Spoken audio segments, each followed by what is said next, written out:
if somebody's contributing a lot of value at the company and you recognize that and appreciate that and show the gratitude that it deserves, I think it creates a virtuous cycle. One of the best sort of coaching lessons, you're going to find a lot of my stories come from football coaches. So Bill Cowher, who was the Pittsburgh Steelers coach for many years, an incredible coach, was asked once what his coaching philosophy was. And he said, my coaching philosophy is very simple. If there's blame, I take it. And if there's credit, I make sure it gets reflected on a member of my staff who deserves it.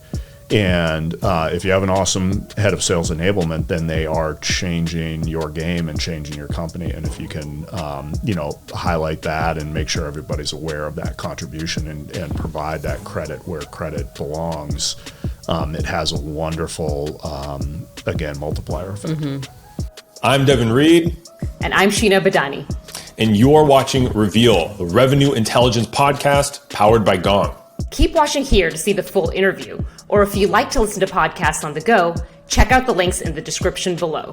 And if you like what you hear, subscribe on YouTube, Apple Podcasts, or Spotify, or all of them. Why not? And while you're there, make sure to leave us a 5-star review. We personally read every single one, and I think I speak for both of us when I say they mean the world to us. Could not agree more, Devin. Now, without further ado, here's the episode you've been waiting for. Today, we're here with Shep Maher, who is the EVP of Global Sales at Betterworks. Shep, thanks for being here. Thanks for having me. It's a real pleasure. I love the work you guys are doing. We appreciate that. I love Shep got here at least an hour and a half early, hammered out some calls before the interview. So I have a feeling you're ready to go. Not only that, I had, I think, 3 or 4 shots of espresso. You guys have really high quality espresso here, so thank you. We all know that's what fuels sales teams. Well, before we dive into it, we like to ask a couple icebreaker questions. Shep, I'm curious, what did you have for breakfast today besides the 4 shots? Yeah, so I had nothing other than the 4 shots. Oh. So breakfast is a very important meal. I don't like to skip it, but I usually wake up at about 5 a.m. and work out. We have a Peloton like the rest of America. Mm-hmm. So hit a ride on the Peloton and then came up here. So fantastic. I also have a Peloton. I did not wake up at 5. I did not ride it this morning. You got to get on it, dude. They got the November challenge going on right now. You got to, pre-Thanksgiving. All right, I got to get into it. Describe your title, Shep, in 3 words. EVP of Global Sales in 3 words. Yeah, this was a fun question. So I think for me, the 3 words are servant, coach, and communicator. I love that. We're going to get into amazing. servant. Yeah. Okay, good. And then last one, I would just love 30, 60 seconds. How did you get into sales?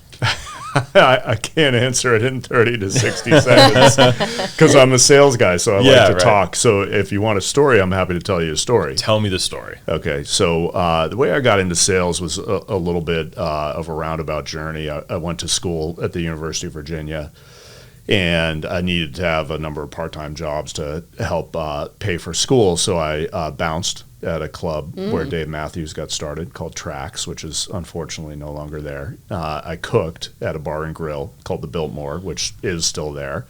And I sold financial research for a company called S&L Securities, which is a boutique research firm focused on utilities and REITs and banks. So really, really good financial research, but I pretty much had no idea what I was doing. I didn't really know how to sell. I had never sold before in my life, but it was a way to make a lot more money than bouncing or cooking. Mm-hmm. And I guess I was good enough because they did hire me full-time after I graduated. But I really was not effective, and I didn't enjoy it. Nobody had ever explained to me that in selling, it's important to understand how your customer gets value out of what you are selling, right? So like it didn't compute. I didn't understand how the research that I was providing, how somebody would actually use it to allocate capital and make smarter investments and smarter bets and return more money to their fund or what have you. Sure. So I was just the classic, like pound the phones, make your number through elbow grease, and by dint of sort of like repetition, I was good enough. But it was a grind, as you could imagine, right? And one thing that I was passionate about, and I knew I was passionate about, was teaching and coaching. And my high school football coaches were my father figures. I grew up in a situation with a single parent, and so I called my old football coach and said, "Would you hire me?" And he said, "Yeah." So I actually quit S&L Securities and went home and coached football and did substitute teaching, and thought that might be sort of my passion and my thing. What I realized as I did that, I love the coaching. The teaching made me aware that I needed an environment that was a meritocracy. I realized that the thing that I missed about sales was having a whiteboard, and your name was on the board, and most months Roxanne was way ahead of me, but there were some months where I was ahead of Roxanne, and I knew that I was taking more money home. And that sort of clarity of purpose and clarity of contribution, and the fact that nobody could be at the bottom of the board for very long because they would be gone, right? You either had to figure out how to improve or you were gone. And that concept of only working with high performers was something that I craved. So I ended up, after the football season ended, finding a job back in tech sales.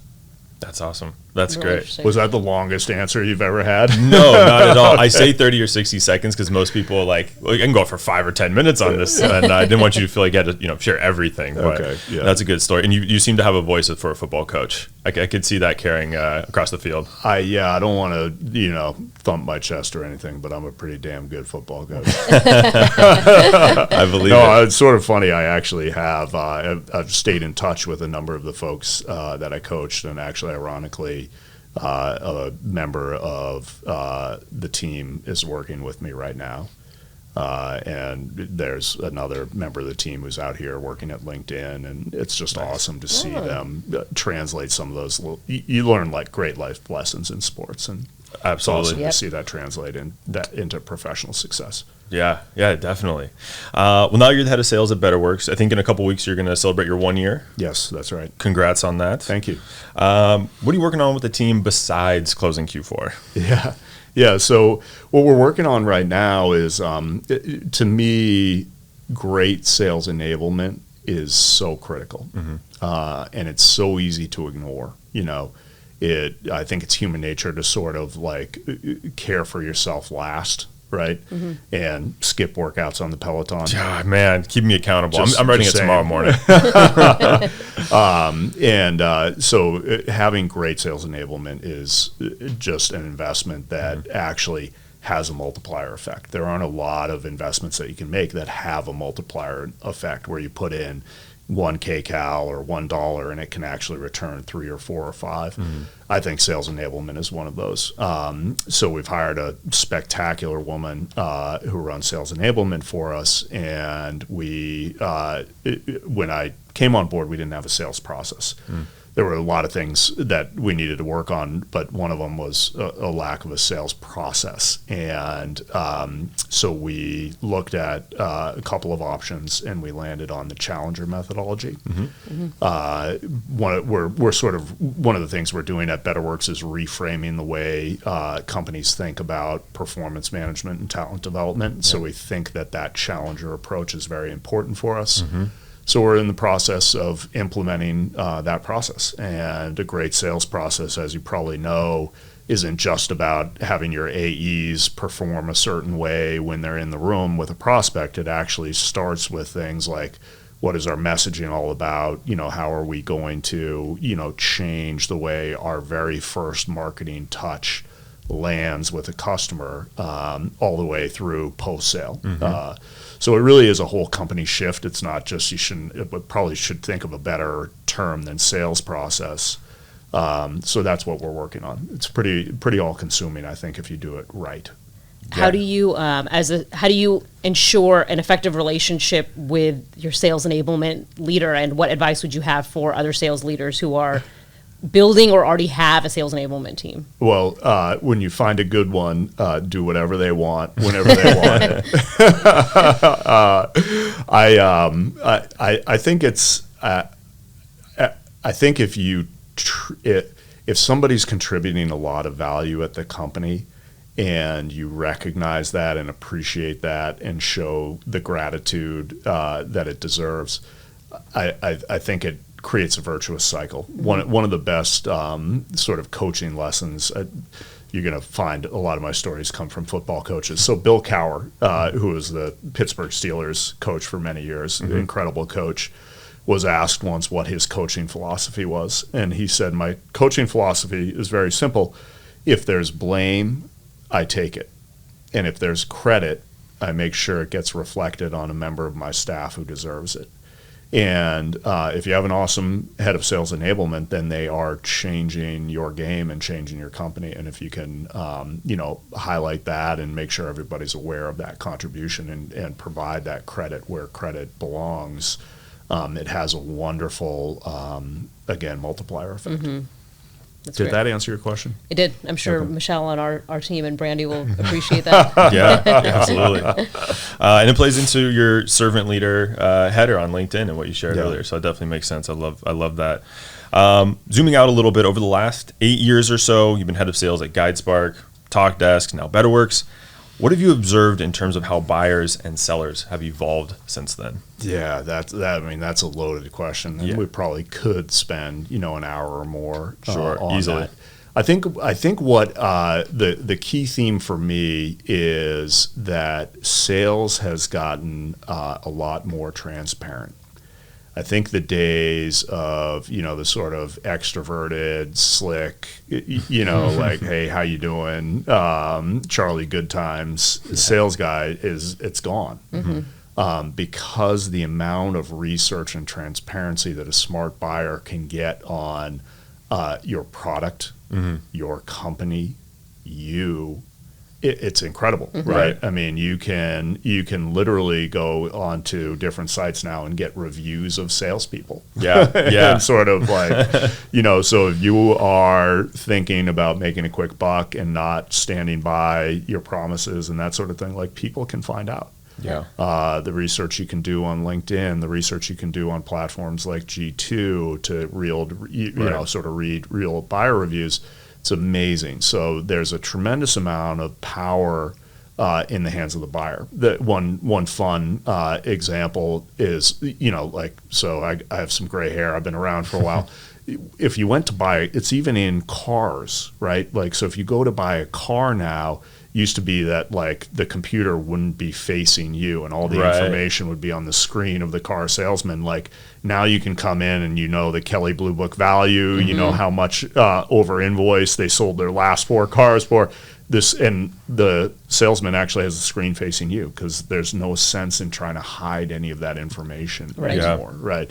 So even the concept of, like, oh, don't be a used car salesman, like, transparency has even come to car sales, right? Yeah, absolutely. So that if you're a sophisticated CIO or CHRO or CFO and you're buying technology, like, as a seller, you have to understand that, and you have to be prepared for that sort of brave new world. So that, for me, is sort of a key theme in how things have changed over the past 8 to 10 years.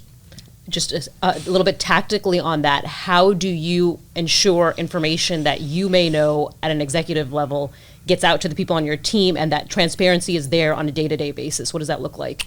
Yeah, so that's also a pretty loaded question because the sort of like information is that we could take that in a lot of different directions. I think the answer for me is, as a leader, you have to be a relentless communicator. And the concept of, hey, I sent an email out to my team once, and so they should get the memo that this is how we approach pricing or what have you, like, shame on you if you're doing that. There's studies done that show how people learn, and typically I think they say that you have to communicate things 8 or 9 times before it actually sinks into an audience. Salespeople are interesting. We're usually multitasking, right? A lot of us have ADD. A lot of us are, hyper and bouncing around. So for me, the magic number is 12. You actually have to communicate things 12 times in a variety of different ways, in person, during a team meeting, over Slack, by email, post it up on the wall in the bathroom, whatever those methods are. If you want to get a message across to salespeople, I believe you have to communicate it 12 times before you can say as a leader, I've done my job in communicating. By the way, the other thing that happens in sales is like there's turnover, right? So like the concept of, hey, we communicated this at the SKO. It's like, okay, well, you hired 12 more reps and 3 left. And like, so how many people were actually at the SKO? You have to constantly be thinking about that. And for me, that's why the word relentless with communication is so important, and why I shared it as one of the 3 sort of key values for me at the top of the podcast. That's great. I'm curious, does your business have any unanswered questions? And some examples of that could be like, we're trying to figure out what product is selling better, maybe why is our competitor doing something different? Are there any unanswered questions that you're working on now that of course you feel comfortable sharing? I'm in sales, so can I answer a question with a question? Of course. Have you ever had somebody say, no, we've got them all answered? No one's successful. I mean, tons. Like one that's front of mind for me right now is we very much have a multi-stakeholder sale. So if we're doing our job right, because we sell a platform to help businesses align their goals, their business goals, and then tie that in with their talent development and coaching and performance management. If we're doing our job right, we're actually selling to the COO, the CIO, the CHRO, and probably at some level, although we might not end up meeting with them every time, the CEO, right? Because it can fundamentally change the way that their business behaves and their employees behave if it's done right. So that concept of like, hey, what works better when we go in through HR or when we go in through operations? Questions like that abound. The concept of like, I don't know if I could provide. It would be easier for me to write a short list of the questions we do have answered, because we have so many unanswered questions that we're still working on. Sure.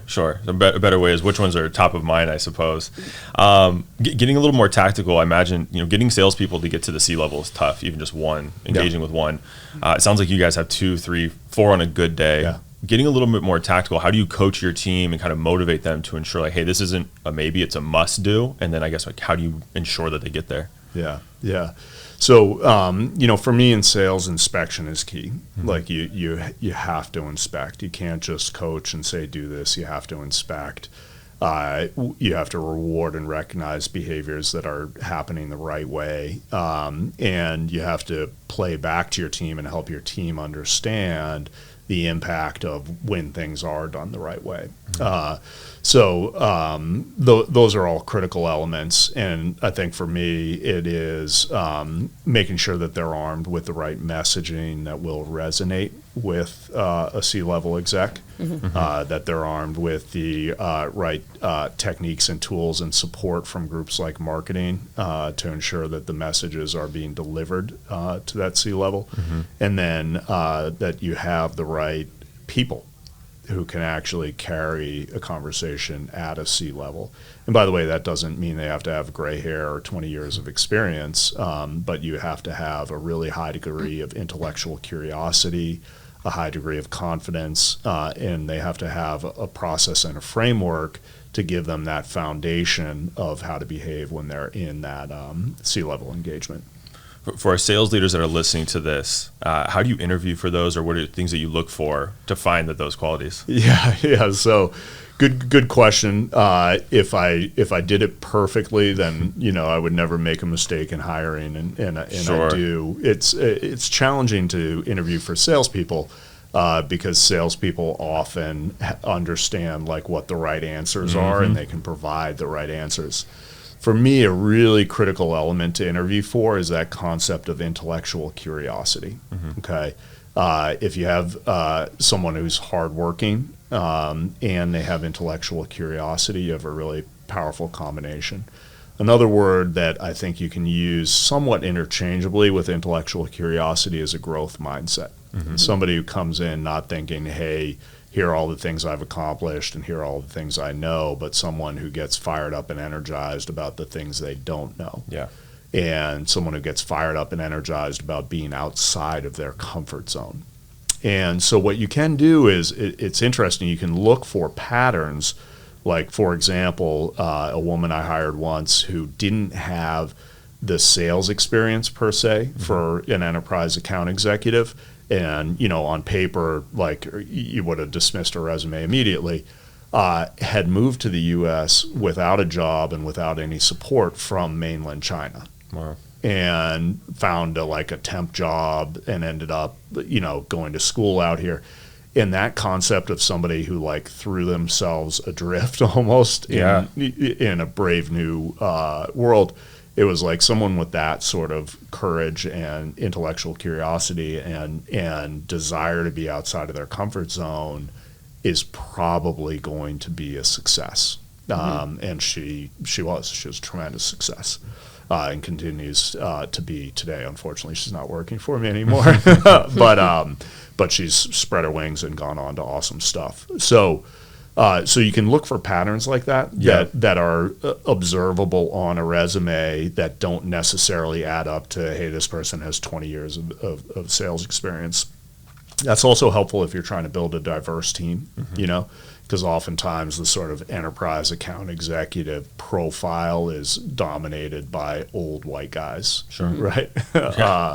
So that's one thought. The other thought is that you can actually question and follow a line of questioning to uncover that growth mindset.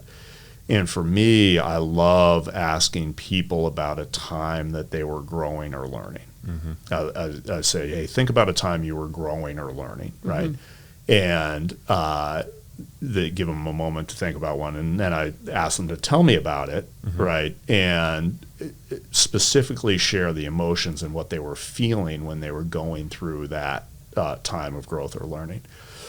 And it's fascinating because a good portion of people, I'm actually giving away my answers here on the podcast. This might not be good. But a lot of people will actually answer the question and say, oh, I felt triumph, I persevered and I felt like triumph and I felt great because I learned this thing and et cetera, et cetera. And the key is that's after the learning. Sure. The emotion that you go through when you're actually learning and growing are things like doubt, fear, resentment, confusion, uncertainty, confusion, trepidation, sick to your stomach, all of these things. And that's actually when you're stretching and growing. And if you have somebody who embraces that and can talk about that, then that's great, especially if you're building a new business or opening a new market, because you want somebody who isn't going to freak out and shut down and run away from that. You want somebody who is going to relish that because they know what follows. Absolutely. You're in a global role, so you're running sales globally.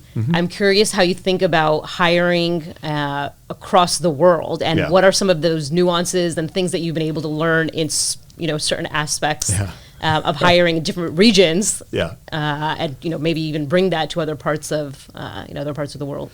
Yeah, I was sharing with your colleague Russell ahead of time that I'm very well qualified to be on a podcast like this because I've made shitloads of mistakes over the course of my career. So, if there's a lesson, I've learned it usually the wrong way, by doing it wrong. So the most important thing for me when you're running a global sales organization is to understand that not everybody is like us. And the American way of doing things is not the only way. I think if you've had, I was fortunate enough to spend a bunch of time traveling and studying in different cultures and working in different cultures. And if you've had that experience, it can help you along that way. But the specific story I'll share is my first international role many years ago. I was running a team in Latin America. And so I had inherited this team, and they were sort of low performing and you had a bunch of work to do. And so it was coming up towards the end of the year, and I put together our new comp plans for our team, which was all of North America, and I shot it off to my folks in Latin America. And the next day, I got a call from Latin American finance and Latin American HR. And that's like when finance and HR call you as a sales guy, it's like, uh-oh, what did I do wrong? Yep. I'm in trouble. And they basically said, hey, your comp plan won't work. Like where you can't use your comp plan in Latin America. Interesting. And I was kind of like, okay, well, thanks for the input. Like, I'm the sales leader, so have a nice day. This is our comp plan, and it's wired very aggressively with accelerators and this, that, and the other thing, and puts a ton of weight on the variable comp, which is how we like it here in the U.S. Yeah. And they said, no, you don't understand.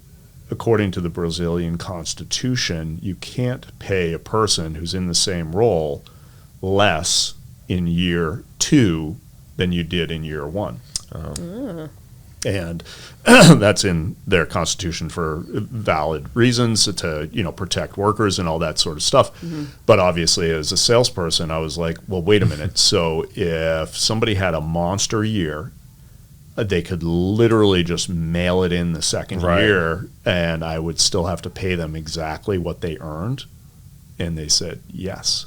Wow. And so the learning lesson was, in Brazil, the best way to build a winning team is not with a plan that is heavily tilted towards variable. It's actually one that's heavily tilted towards fixed. And you go out and there's a real premium on finding people that are motivated intrinsically by things like excellence and high performance, as opposed to a massive variable plan that they could blow through the moon. People who are motivated by stability. And there are ways that you can provide incentives and rewards, like, for example, a car payment, right? Or a parking place, a VIP parking place in the building, right? And those sort of things go really, really far in that culture. But that was super eye-opening to go like, oh wow, this comp plan that I thought was so brilliant might be brilliant in the US and it's not brilliant in other cultures, and that was a real eye-opening moment for me. Well, it's interesting too, because it's a question you probably didn't think to ask yourself, like why, if it works so well here, everyone here wants that big variable, why would it be any different a little south of the border? But a mistake you have to make sometimes to learn. Yeah, and the good news is we ended up with that team being the highest performing team in terms of percentage growth of their business in the entire company. So I have to imagine too that when the head of global sales came back and said, hey, my bad, you're right, they probably respected you for that, honestly, right? It's not like you're like, no, you're going to learn how to do this. At least I would respond that way. Yeah. Okay, let's shift gears a little bit. Sheena, do you want to maybe take on the next question for some of the data back stuff, and we can kind of shift gears a little? Yeah, I mean, I think I loved hearing your story. I think we all love to hear things that happen in the wild and real experiences. So touching on that, do you have any examples of some stories where, again, a big, tough, hairy, challenging problem that you're trying to solve, and you were able to leverage data and facts to help figure out a resolution to that problem? Yeah. So let me see if I can answer that in an interesting way. Yeah. So one, just dealing with the challenge that we're dealing with right now at Betterworks. So like a lot of SaaS companies, we have a structure where we have commercial sales reps that call on smaller companies.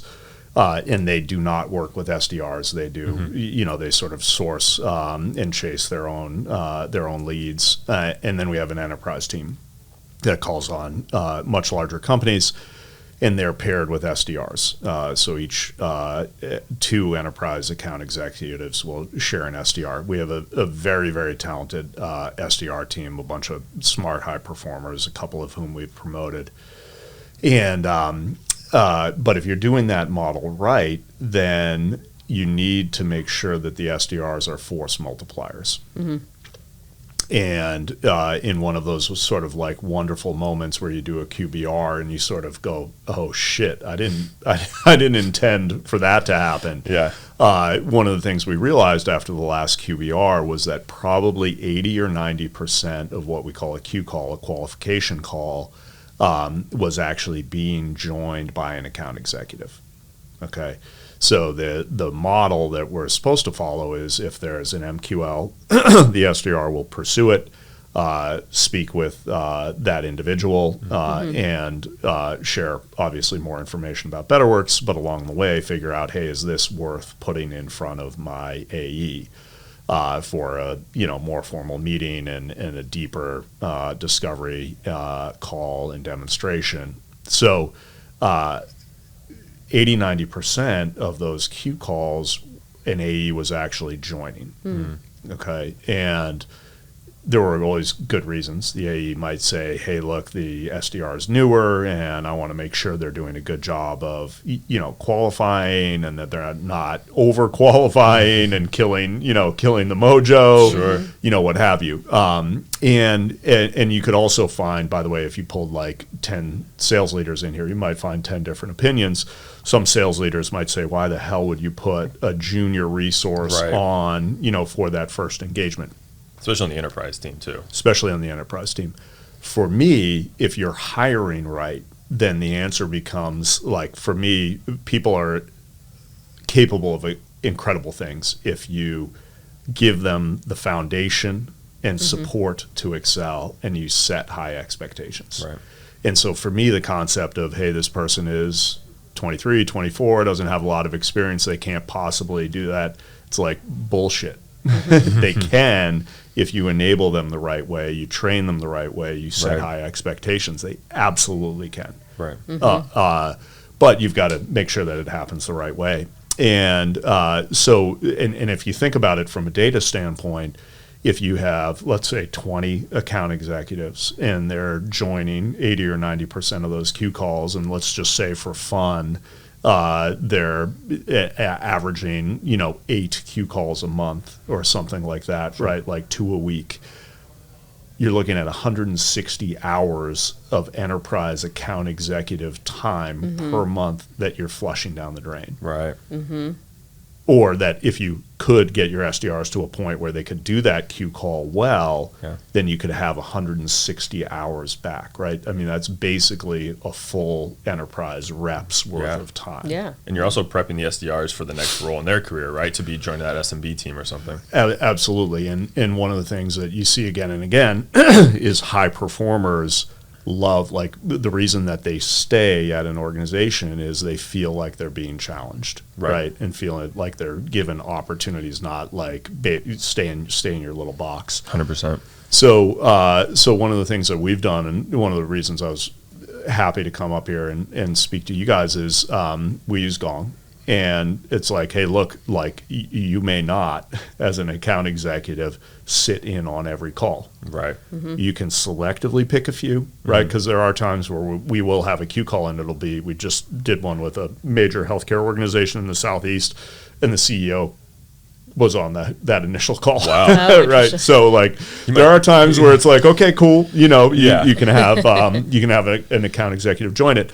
But you got to be selective about it, because if you're not, you're killing a force multiplier, right? Yeah. You've got to be able, it's like anything. It's like if you got a fullback and the fullback's job is to block the linebacker, like you got to trust that they're going to do that so you can run the ball to the end zone.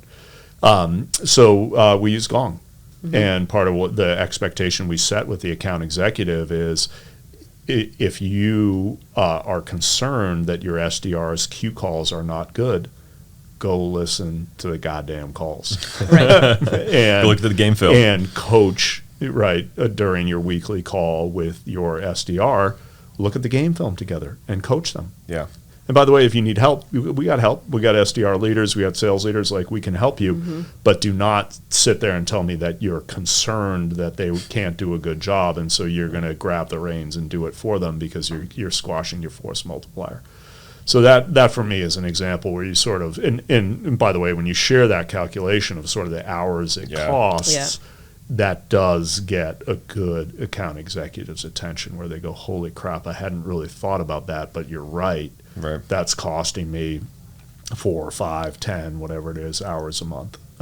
So it looks like out of that, you definitely saw some improvements in rep productivity. Folks were able to go focus on maybe more high value efforts for what they needed to do at that time.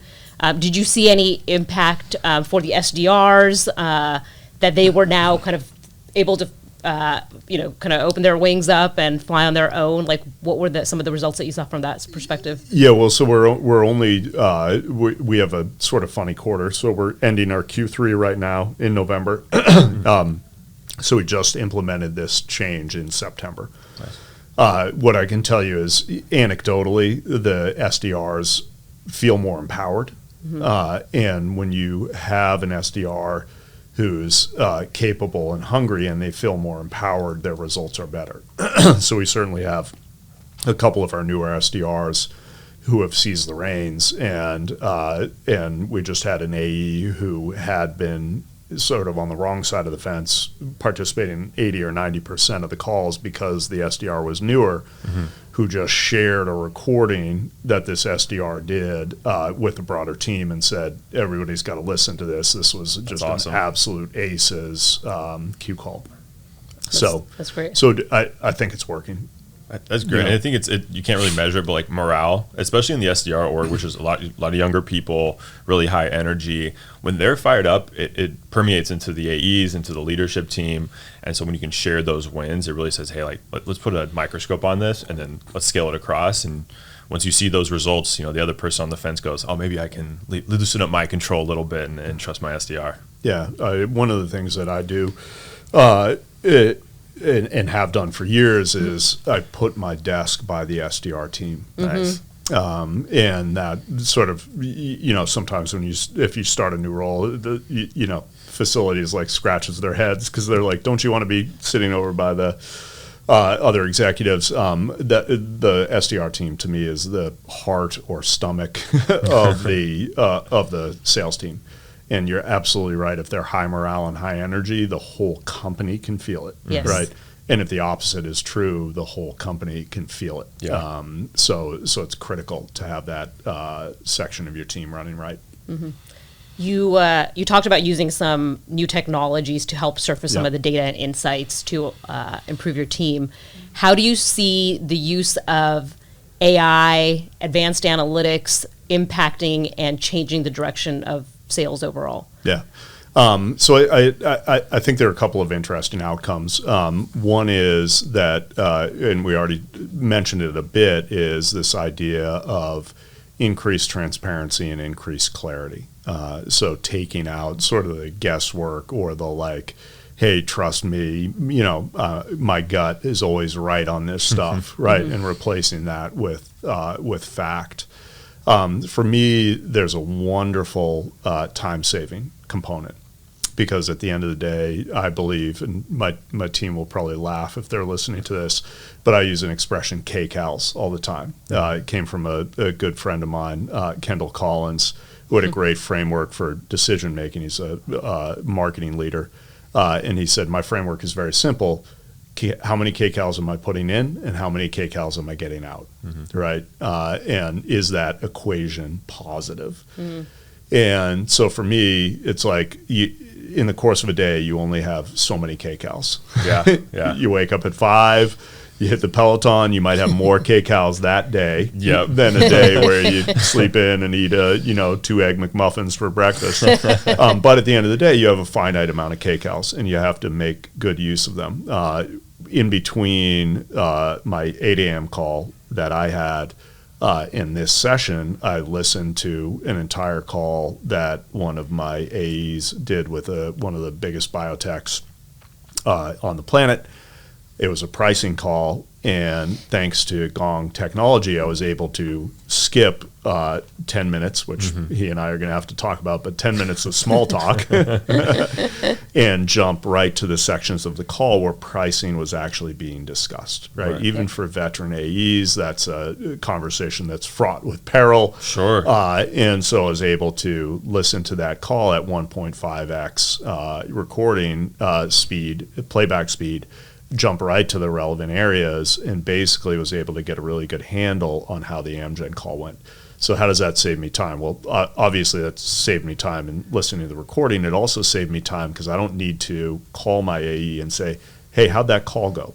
Which, by the way, is a terrible question, because at the end of the day, like, that response is going to be colored by his recollection of it, whether he was able to write down notes, whether he's self-aware or not, right? The fact that he's answering to the EVP of sales. right, where he's going to, potentially try to sugarcoat some parts of it, where it can say, hey, listen to the call, right? Let's talk about this, section where you responded to this question about, do you do a pilot? So you're making the entire team more efficient. I love that. All right, I'm ready for the wrap-up questions if you are, Sheena. Yeah, go for it. Fantastic job, by the way, Shep. This Thanks. has been great. We always like to end on a win. Okay. Which this whole thing has been a win. But I would love to know, what has been the biggest win for you or your team this year so far? Wow. So I think I'll give you two, okay? And one is sort of cross-functional, and one is more deal-related. So the deal-related one, we have a client who's a super major oil and gas company, one of the biggest companies on the planet, and they were tagged coming into this year. They were tagged red, so unlikely to renew. And we hired a super talented woman to cover that territory for us, and she is fearless and curious, and so rather than being put off by that and going, okay, hey, there are better uses of my time and my kcals, she dove right in, and that customer is now green and has already doubled their spend with us, and is most importantly happy. And actually using our platform for good, right. And improving the results of this department that's using us. We're not yet fully deployed with them, but we have a great and expanding footprint at that department, and we have another follow-on order that hopefully will be closing next quarter.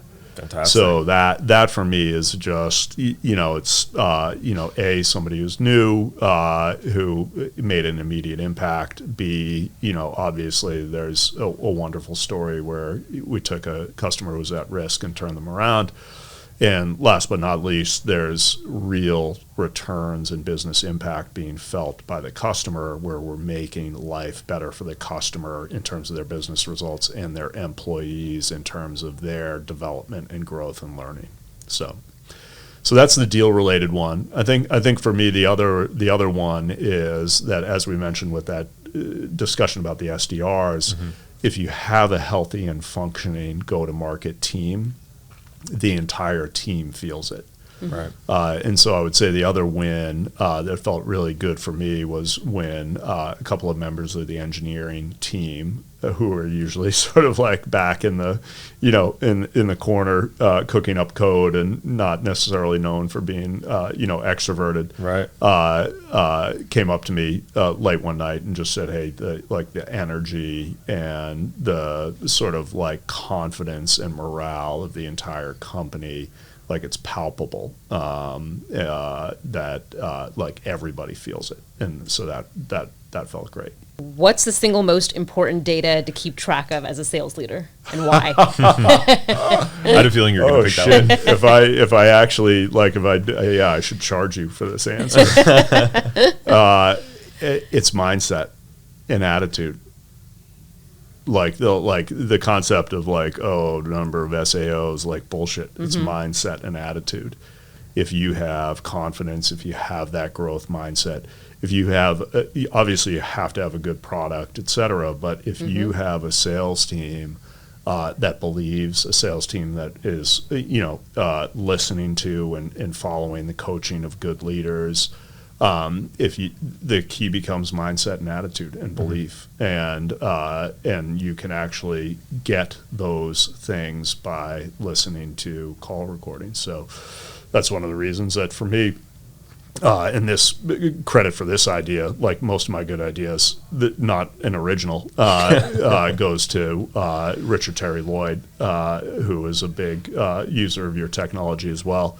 And he was like, dude, every commute driving to work and driving back from work, I listen to Gong recordings. And it was like, oh man, so much better than sports radio. Right. And I got my mobile phone, I'm hands-free, so I'm good. I got my Bluetooth. And on every commute, I can pound through at least one and sometimes two calls. And my ability to actually understand what is happening on the front lines without relying on jumping on a plane, and which I do all the time, but you still only have a finite amount that you can actually cover and be there. You can get a sense of that mindset and attitude. So that to me is the most important piece of data. Love it. For your peers that are also sales leaders, what is the one skill or trait that they should focus on in 2020?